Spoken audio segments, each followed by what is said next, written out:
میں آزاد جموں کشمیر کے 76ویں یوم تاسیس کے موقع پر منحوس خونی لکیر کے دونوں طرف بسنے والے کشمیریوں کو اس عزم کے ساتھ مبارکباد دیتا ہوں کہ ہماری حقیقی آزادی اس دن ہوگی جب مقبوضہ کشمیر ہندوستان کے غیر آئینی، غیر قانونی اور غیر اخلاقی تسلط سے آزاد ہوگا اور کشمیری اپنی منزل یعنی الحاق پاکستان حاصل کر لیں گے۔ آج کے اس تاریخی موقع پر میں لائن آف کنٹرول کے دوسری جانب ہندوستان کے ظلم و بربریت کا شکار مقبوضہ جموں کشمیر کے عوام کو سلام پیش کرتا ہوں۔ کشمیری عوام نے انسانی تاریخ کے بدترین مظالم کے سامنے کبھی سر تسلیم خم نہیں کیا اور اپنے خون سے اس تاریخ کو زندہ رکھا ہے۔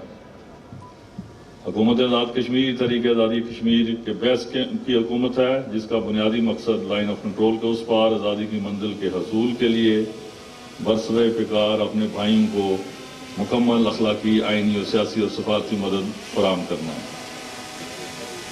آزاد حکومت کا یوم تاسیس ہمارے اسلاف کی قربانیوں کی یاد دلاتا ہے۔ 1947 میں ہمارے اسلاف اور مجاہدین نے انتہائی بے اثر و سامانی کے عالم میں یہ خطہ آزاد کروایا۔ 76ویں یوم تاسیس کے موقع پر میں 1947 میں برصغیر کی غیر منصفانہ تقسیم اور ڈوگرا حکومت کے ظلم کے خلاف علم بغاوت بلند کرتے ہوئے یہ خطہ آزاد کروانے والے اپنے اسلاف کو خراج عقیدت پیش کرتے ہوئے اس عزم کا اظہار کرتا ہوں کہ جس جدوجہد کا آغاز ہمارے اسلاف نے 1947 میں اپنے خون کی قربانی دے کر کیا، اس کی تکمیل تک یہ جدوجہد جاری و ساری رہے گی۔ مسئلہ کشمیر کا واحد حل کشمیری عوام کی خواہشات کے مطابق اقوام متحدہ کی قراردادوں پر عمل درآمد ہے۔ کشمیری عوام اپنے حق خود ارادیت کے حصول سے نہ پیچھے ہٹے ہیں نہ ہٹیں گے۔ جب تک ایک بھی کشمیری زندہ ہے، دنیا کی کوئی بھی طاقت ہمیں منزل سے دور نہیں کر سکتی۔ آج ہم سب کو اپنا محاسبہ کرنا ہوگا کہ کیا ہم تحریک آزادی کشمیر کے اس عظیم مقصد کے حصول کے لیے اپنی ذمہ داریاں ادا کر پا رہے ہیں۔ 1947 میں ہمارے اسلاف نے قربانیاں دے کر بیس کیمپ کی حکومت کا انتظام و انصرام تو قائم کیا، ہمیں اپنے آباء و اجداد کی آئیڈیالوجی پر پہرا دیتے ہوئے اس کو عملی جامہ پہنانا ہے۔ آج ہمیں یہاں انسانی حقوق اور آزادی کی نعمت جس طرح میسر ہے، مقبوضہ کشمیر میں اس کا تصور بھی نہیں کیا جا سکتا۔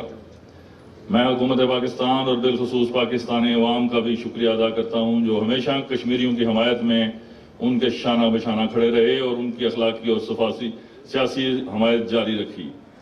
گزشتہ 7 دہائیوں میں پاکستان میں بسر اقتدار تمام حکومتوں نے اپنی بساط کے مطابق تحریک آزادی کشمیر میں حصہ ڈالا اور اس کی سیاسی، سفارتی اور اخلاقی حمایت جاری و ساری رکھی۔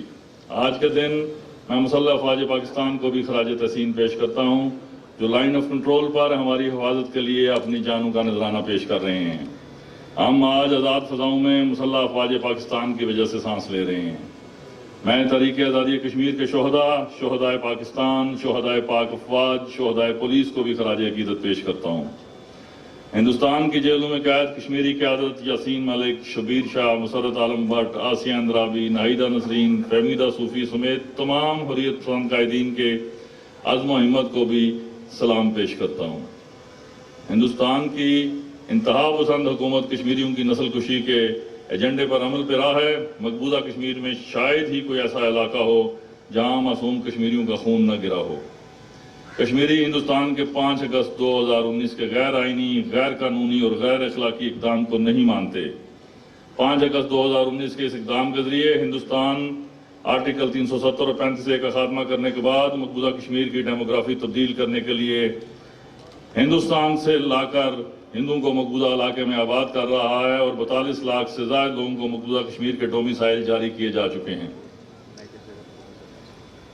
اس اقدام کے بعد نئی صنعتی پالیسی اور زمینوں کے قانون میں تبدیلی کر کے ہندوستانی صنعتکاروں اور قابض افواج کو چھاؤنی کے لیے مقبوضہ وادی میں زمین الاٹ کی جا رہی ہے۔